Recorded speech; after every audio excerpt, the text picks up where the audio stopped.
Enies Lobby is the arc that convinced me that One Piece is as special as people have been telling me it is for years, and it also convinced me that One Piece might be my favourite anime of all time and one of the greatest pieces of fiction ever written. It's just that good, and I can't wait to go back through it today. So let's do it. Let's jump into Enies Lobby, and I'll talk about it more at the end. And I can't wait to re-experience this whole thing. So let's do it. Luffy and the Straw Hats have finally arrived in Enies Lobby, and I'm so excited for this. It's the most Luffy thing in the world to jump into the most highly guarded, one of the most highly guarded military places in the world with essentially no plan and just start kicking the shit out of people. Can I just say, Luffy and Chopper singing Soge King's theme song with him, like being super fans of this Usopp persona, or sorry, Soge King, was just the most endearing thing in the world to me. I just thought that was so funny. CP9, a very interesting group of individuals to say the least. I'd say obviously Lucci is the most threatening out of all of them, but they all are very different, very interesting, and I'm sure they all have very unique powers that we'll see at some point. I mean, Lucci alone, according to his power level, is the equivalent to 400 plus soldiers in one, which I mean is crazy. I can't wait to see that inevitable confrontation again between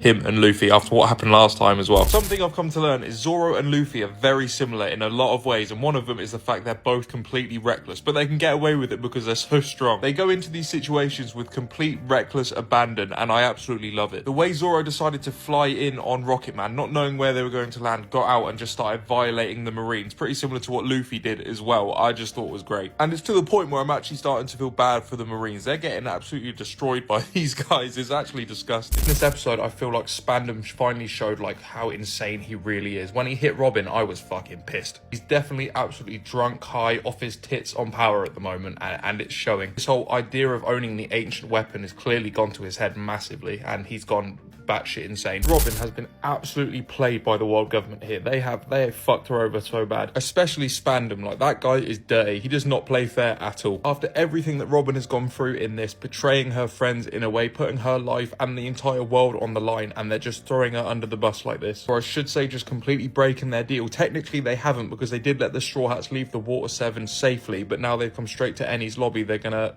punish them and put them in prison anyway. It's just something we're used to now in One Piece, the government being super corrupt, but seeing it like this and seeing it happen to Robin the way it did after everything she's been going through is just terrible, man. Luffy's putting an absolute beating on Blue Note. I did not expect that. There is nothing scarier in this show than a motivated Luffy. He's determined to get Robin back, and Blue Note ain't gonna get in his way. Like, he put the paws on him. I feel like there's two different sides to Luffy, man. When he's motivated and when he's not, when he's just fighting for the sake of it. When he's fighting for the sake of it, he's strong, but when he's fighting motivated, he could destroy anybody. As if the CP9 weren't a big enough problem as it is, now they've been gifted Devil Fruit by Spandam, and I just don't know how this is going to go. Both Kaku and Khalifa now have Devil Fruit, and I don't know if we've ever seen a strong character before get a Devil Fruit. In terms, like, we've seen Devil Fruits before, but we haven't met a character, seen their strength, and then they've been given a Devil Fruit. I don't know how it's going to change them, but I'm very excited to see. Maybe it's even going to put them on par with Lucci, I'm not too sure. What the hell is happening right now? Did Luffy just have a power-up?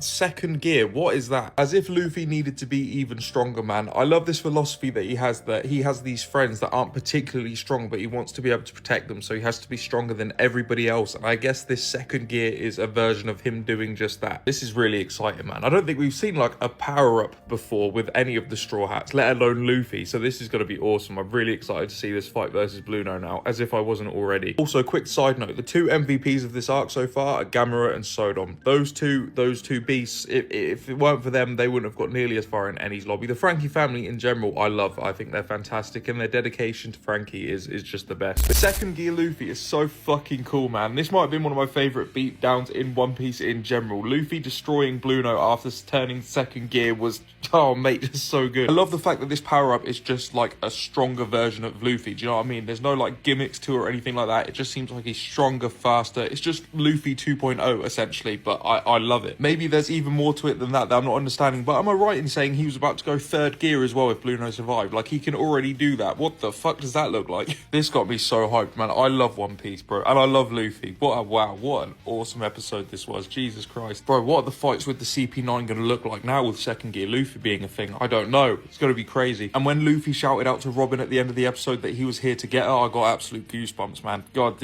I love this show, bro. I love it. Enies Lobby is sick so far. It was really heavy watching Robin say that she wanted to die. It's so clear that the demons that she have are so much deeper than even I thought, but I can imagine her existence. She feels like she's a burden to the world almost. I can only imagine how tricky that is for her. And not just that, she feels like a detriment to her friends. She's put her friends in all of this danger, but Luffy's response to it is one of my favourite things ever. The fact he was like, you can say that once you're with us. To me, that's his way of saying, we can resolve this together. You just need to come back to our side. That's why we're here. It's almost his way of saying, no matter what you're going through, you need to come with us. Like, we're your friends and we'll resolve it together. That's what I took from it anyway, and I thought that was beautiful. And that standoff at the end of the episode between the Straw Hats and CP9, I'm so excited for this fight and what it all means. I'm absolutely buzzing, man. It's finally time for something that I've been waiting for a while, and that is learning about Robin's backstory. She's been one of the biggest mysteries in One Piece to me, at least in terms of the Straw Hats, and we're finally getting to learn a little bit more about her past. There's already been a couple interesting revelations about her past, but one of my favourite things is this giant that she's met with D in his name, so he's related to Luffy's family somehow, or at least the D bloodline, I guess. And I think her relationship with him is really endearing already. I already love their sort of friendship, this bond that they've made together. She's obviously feels very alone where she is right now,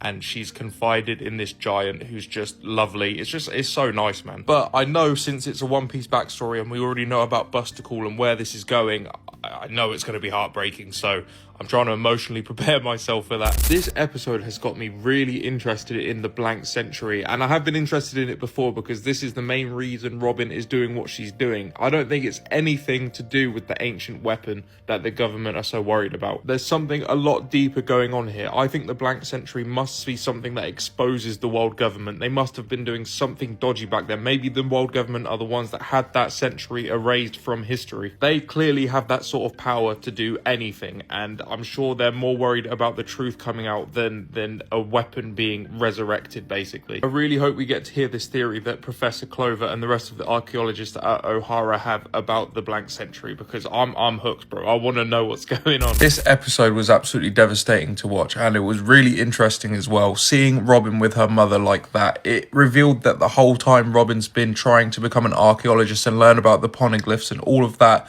it was all just a way to get her mum back. It was all just a way to have her family back, because she's been lonely this whole time on O'Hara. She hasn't had any friends. The family she's been left with have been horrible to her, and she thought this was her way back to her mum, back to her family, back to being loved. At the end of the day, she's just a kid. And the really subtle detail that I loved in this episode was when Olvia and Robin were hugging and they were holding hands, and the bombs were going off around O'Hara, but it was just silent, because at that moment, that was the only thing that mattered. We're seeing from Robin's perspective almost, and that moment between her and her mum, even though her home was being destroyed, her finally reconnecting with her mum, her whole purpose for doing what she's doing, that was the only thing that mattered at the time. And seeing them get forcefully separated again was heartbreaking, but Olvia's obviously just doing it for her daughter. It's a really beautiful thing, but really devastating at the same time. Also, shout out to Sal for actually having a conscience and fighting back against the Navy. Somebody that used to be a Vice Admiral is fighting back against them because he realises how corrupt they are. It's nice to see somebody in the Navy that actually has a conscience, and this guy he's a really good dude, and he's actually at the point where he's protecting Robin from the Navy now. I think he's a great character. I really like him. That was the most powerful episode of One Piece that I've seen so far. Maybe one of the most powerful episodes of anime I've ever seen. When Robin finally said that she wanted to live and she shouted it out to the Straw Hats, like, that moment is giving me so many goosebumps I can't even explain. This whole episode has been building up to that moment, and we've seen Robin be ostracized from the world and told she deserves to die, that she's the devil, she's not being accepted by anyone, and now she's finally found these people in the Straw Hats that accept her and want to be with her and believe she deserves to live more than anybody else. And she's finally sort of recognized that after Luffy declared war on the world government, which is just crazy. Robin might have the most tragic backstory out of everybody in One Piece so far. One of the most well-written stories as well, and the fact it's led her to this point, I just think is unbelievable. I absolutely love Frankie, man. Him tearing up those blueprints in front of Spandam and CP9 and completely destroying this 5-year plan that they've been doing to resurrect the ancient weapon or whatever, or take it out of their hands, I just thought was the greatest thing ever. And him putting all of his chips into the Straw Hats I thought was brilliant too. Frankie is such a great character, and this was just one of my favourite moments he's been in so far. It's so clear that this friendship that Robin has with the Straw Hats has resonated with him absolutely massively and has affected him in a huge way. So this was sort of his way of showing that, I think, of showing the fact that he does believe in them, just like Robin does. Straw Hat Pirates versus the CP9 is finally here, and I'm I'm really excited for some of these fights. Kaku versus Zoro for one.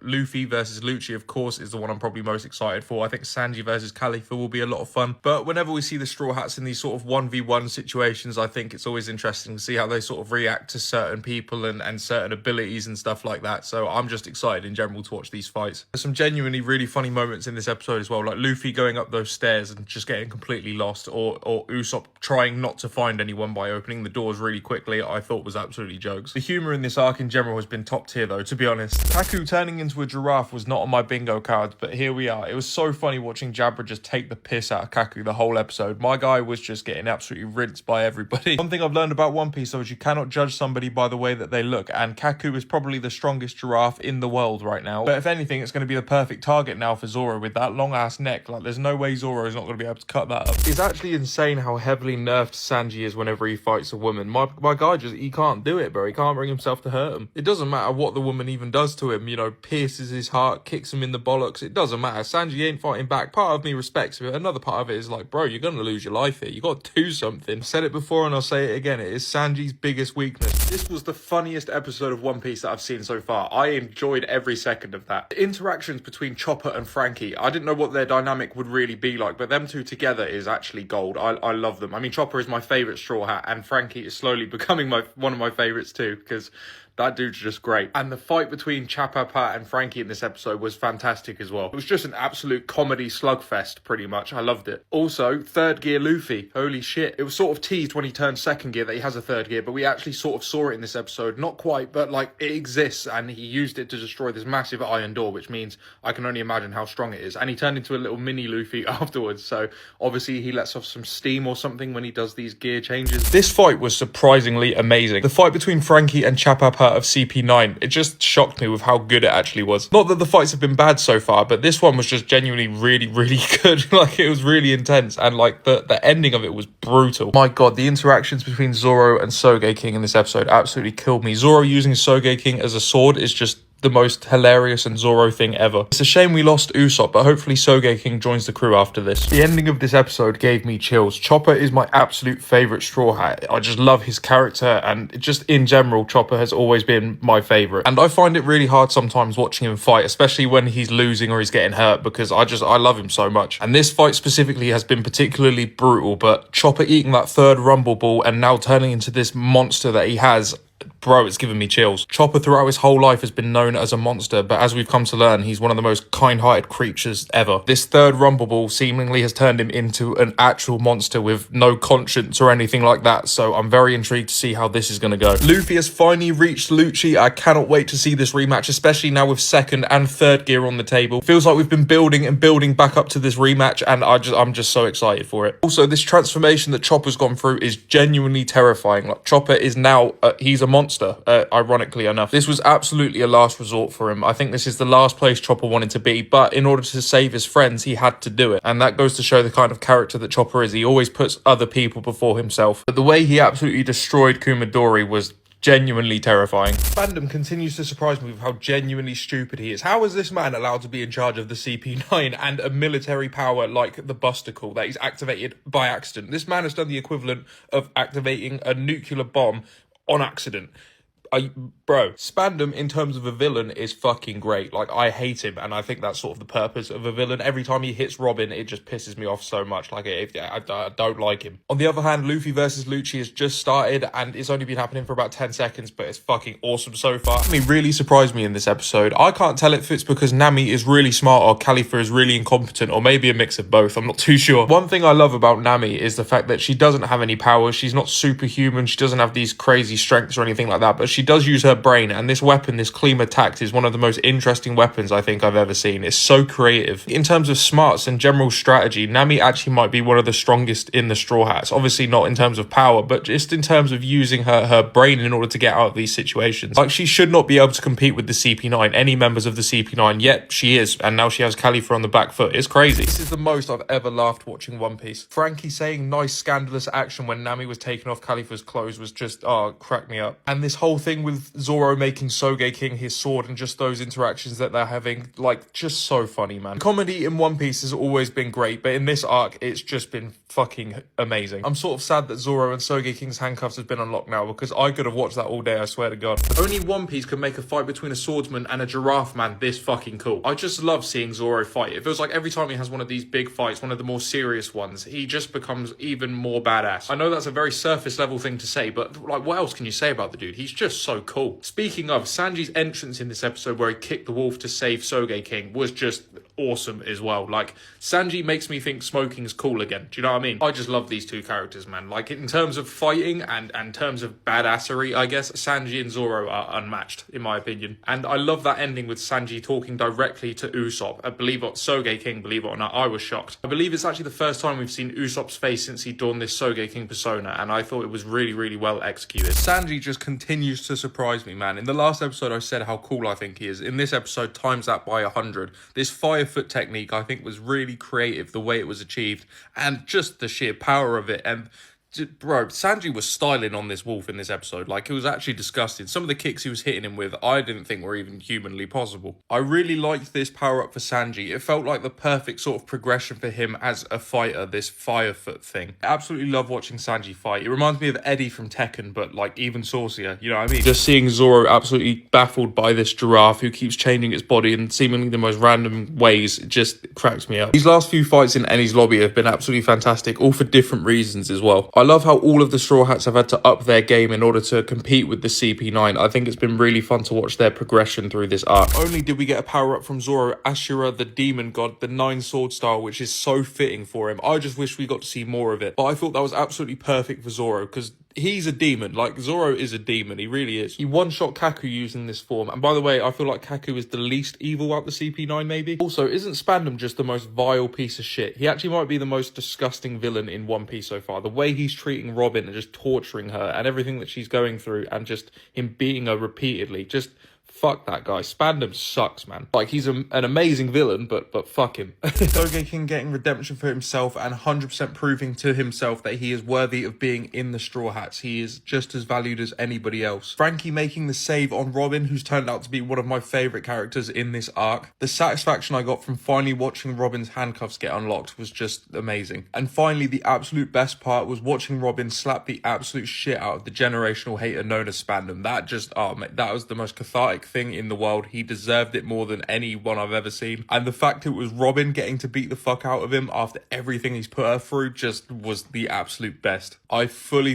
loved everything about this episode and what it represented. The fight that I've been waiting for is finally here, Luffy versus Lucci. And can I just say, second gear Luffy, every single hit, like every kick, every punch just seems so insanely impactful. It feels like it could destroy a whole fucking island every time he punches something. It reminds me a little bit of like Kaioken from Dragon Ball Z, a little bit. He's already run out of steam though, so I don't know how in the world he's going to defeat Lucci. Lucci is trying to kill all of the Straw Hats by drowning them now, so things have gone south pretty quick. Speaking of, Buster Call has officially begun. The Enies Lobby is being destroyed as we speak, and yeah, it's not looking good. Robin must have some serious PTSD at the moment. I feel very bad for her. This episode went absolutely fucking crazy. The animation is the best animation I've seen in One Piece so far. At least the best fight animation, but wow, they went crazy on this. Like, the animation hasn't been bad up to this point at all, but this episode was just sort of next level. They just really stepped up their game for this fight, it feels like. Also, third gear Luffy is here already, which is crazy. We only got introduced to second gear like 10 episodes ago, I think, but this seems less like a strict power-up and more like a specific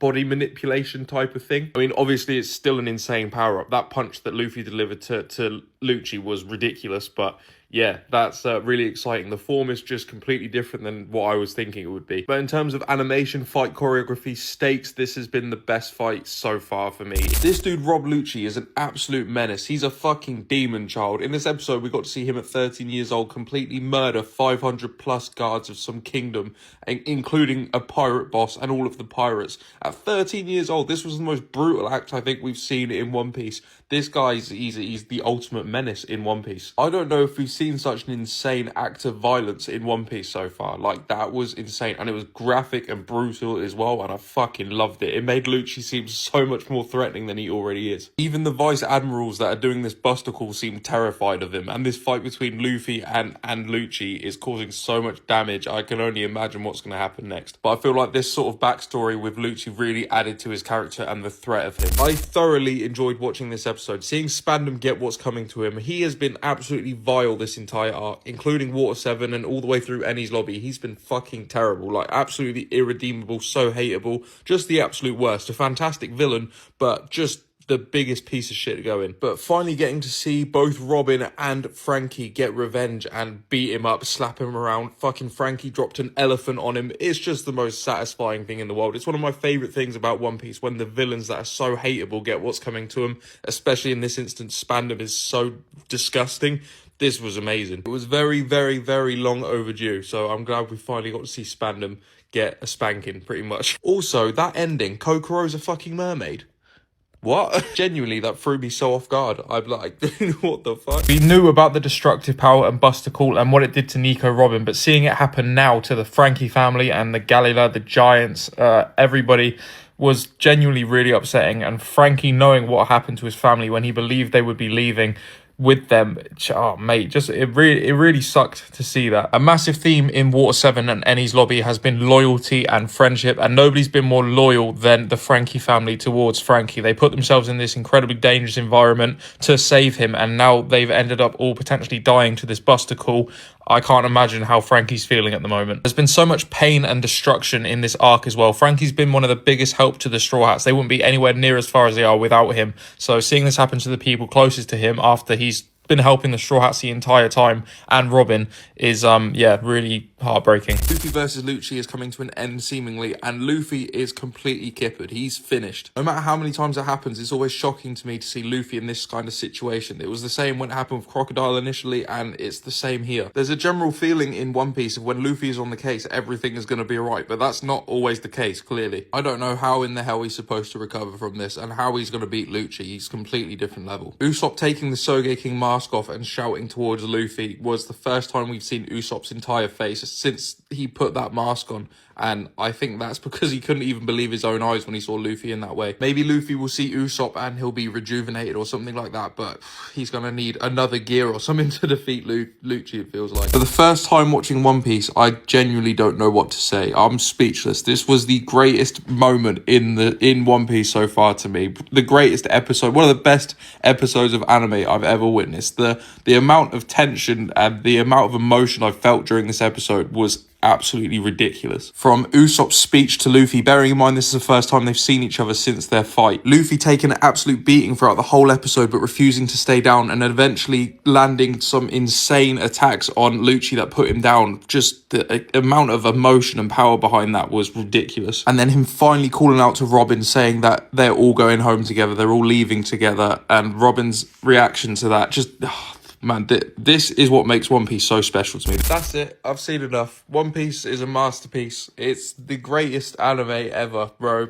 Fuck me. Yeah, it's got me crying over a boat. Like, oh my god, this episode was so fucking good. The last few episodes have been absolute proof to me that One Piece is as special as people say it is. Like, I see the light. From day one, I've enjoyed watching One Piece, but now it's a completely different level. This episode just completely blew my mind. I really thought Luffy was going to die, man, with all of those marine ships surrounding him, but that ending with the Going Merry coming to save the Straw Hats after everything that's happened in this arc, it's all been leading to this. What this must mean for everybody, and Usopp especially, after everything they've been through since Water 7 with the Going Merry, and everything they've been through really since they got the Going Merry and all the damage it's taken for the Going Merry to come and physically save them during this moment was so beautiful. The Straw Hat Pirates are the absolute greatest crew in all of anime. I love them so much. Seeing them finally reunited after all the hardship they've been through in Water 7 and Enies Lobby, and just seeing their dynamic all together again, I've missed it so much. It genuinely makes me so happy seeing them all together again. And it's still insane to me that this tiny pirate crew declared war on the world government and fucking won. Like, that's just insane. In terms of how I feel towards the Straw Hat Pirates, this arc, these last two arcs have massively elevated how much I I adore them. I mean, I've always loved them,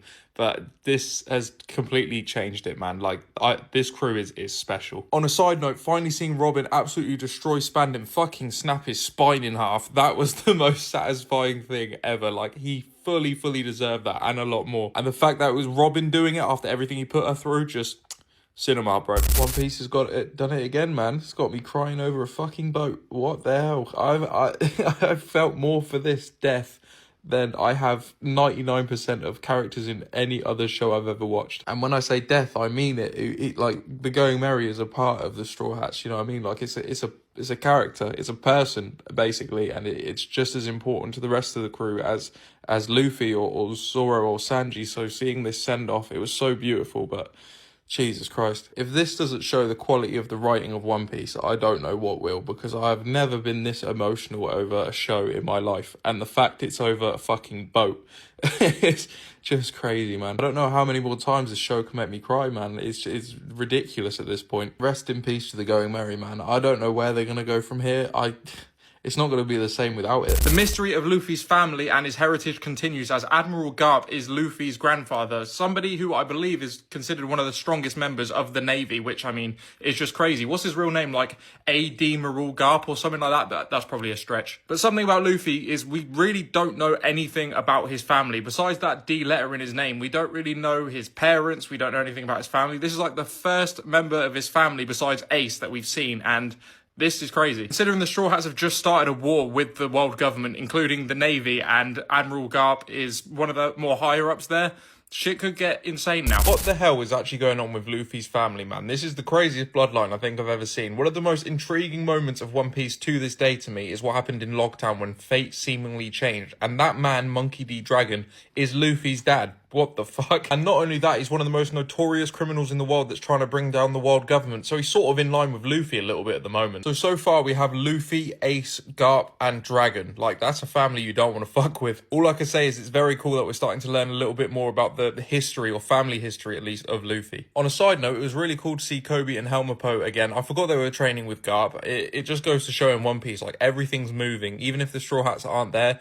the world's constantly, you know, progressing in some sort of way, and I love that. Robin's conversation with Aokiji about Robin finally finding a home and the Straw Hats all celebrating and partying together after what happened in Enies Lobby just gave me the best feeling. And after all of this time of being alone and all of this time of Robin feeling like she's some sort of devil and that she's not accepted anywhere, her finally being somewhere she can call home with people she loves and seeing them all together and seeing her really happy after everything, it's just really nice, isn't it? That poor girl has really been through it, and now, like I said, she's somewhere she can call home, and that's just lovely. And Kobe has had one of my favourite side stories in One Piece so far, going from where he was as a chore boy up to where he is now, and potentially an admiral of the Navy in the future, all due to the inspiration he got from Luffy. I think is a really great story to watch happen. This was incredibly intense. The meeting of two absolute giants, two of the four emperors, Whitebeard and Shanks, met up in this episode and just had a conversation, and it was one of the most intense interactions that I've seen so far. You know you've got a crazy type of power when the world government are scared just by the fact that you two are meeting together. But the actual conversation they had initially, it was almost like they were friends reminiscing on the past. But the very interesting part is them talking about Blackbeard. I feel like he's going to be a massive problem soon. We so rarely get to see these guys like Whitebeard and Shanks and Mihawk and stuff like that when we do actually see episodes of them just interacting or talking or being there, it feels so special. And these people feel like gods at the moment, almost. I mean, when Shanks and Whitebeard clash swords, they split the sky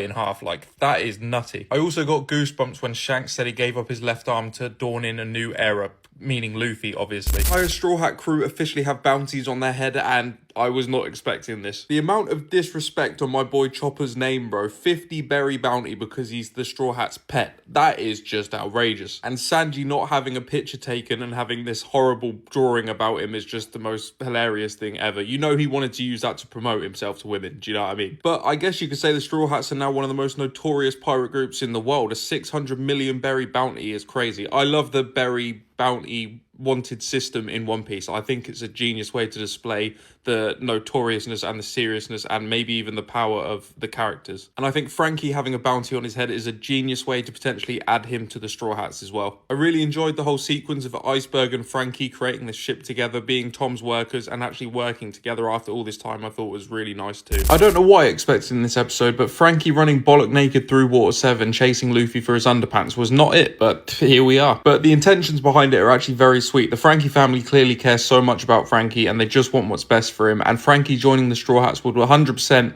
be what's best for Frankie. That's what he wants. He obviously feels some sort of obligation to stay in Water 7 with the Frankie family and everybody else, but just Frankie with the Straw Hats, it just makes so much sense. I mean, they want a ship right. Frankie's the best. He can fight. He's just, I love Frankie, bro, and I'm really glad that he's obviously joining the Straw Hats. And the ship that him and Iceberg made for the Straw Hats is amazing. It's not quite the Going Merry yet. It's going to take some time to get attached to it, but I like the way it looks. I'm very happy because my boy Frankie has officially joined the Straw Hats. I knew it was coming, but the fact that he is now with the crew just makes me very happy. I have become such a big fan of Frankie during Enies Lobby and Water 7. I think he's going to add so much to the crew. He added so much to Enies Lobby in general. His departure from the Frankie family was genuinely heartwarming. We got a bit of an origin story for the family Frankie, and although it was brief, it was really nicely told. You can tell Frankie absolutely adores his people, and they love him too. But I would have been pretty gutted if Frankie didn't end up joining the Straw Hats, so I'm very happy that he has. Also, maybe Robin is an actual devil, because her gripping Frankie by the bollocks and squeezing him like she did, Jesus Christ, that girl is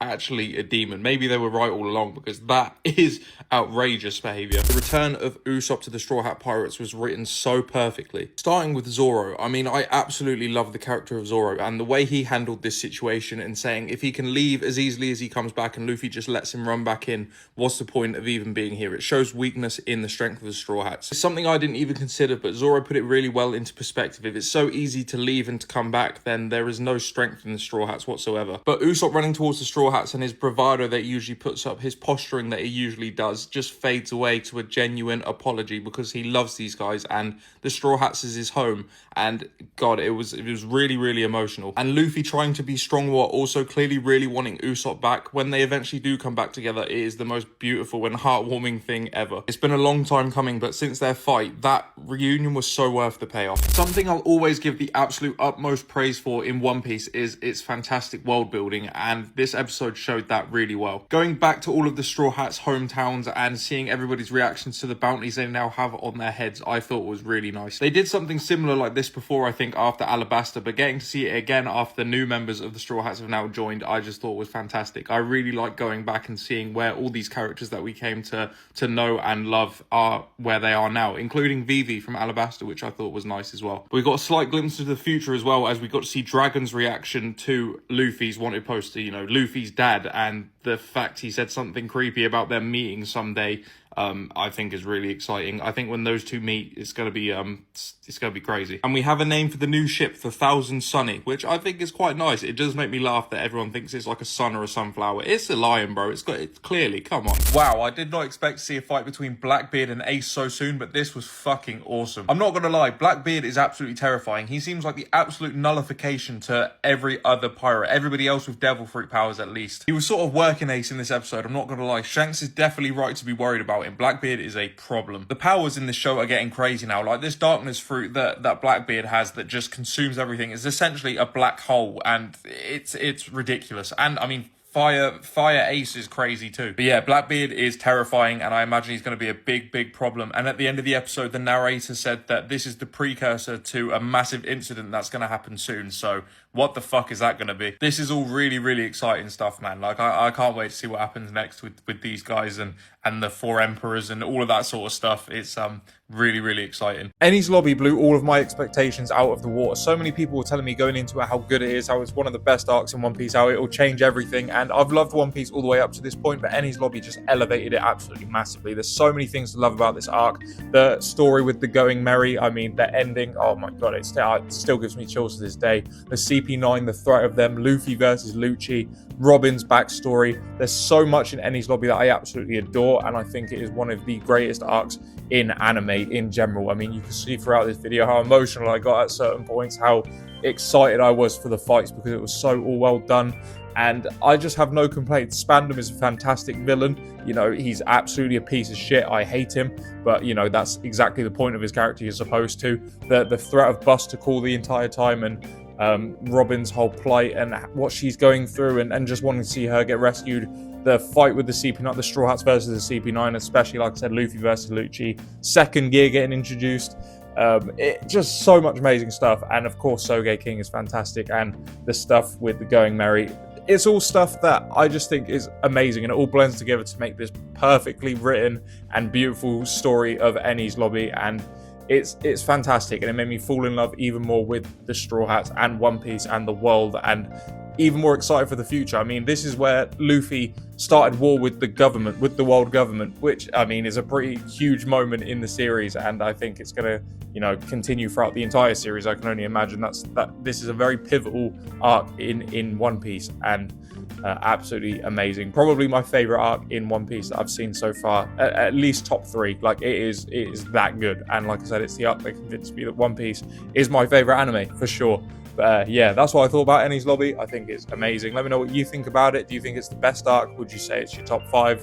Whatever. What do you think? Let me know in the comments. And yeah, that was very fun to go watch again, to revisit. And next time we're going to go back through Thriller Bark. So thank you very much for watching, and I'll catch you all later. Peace.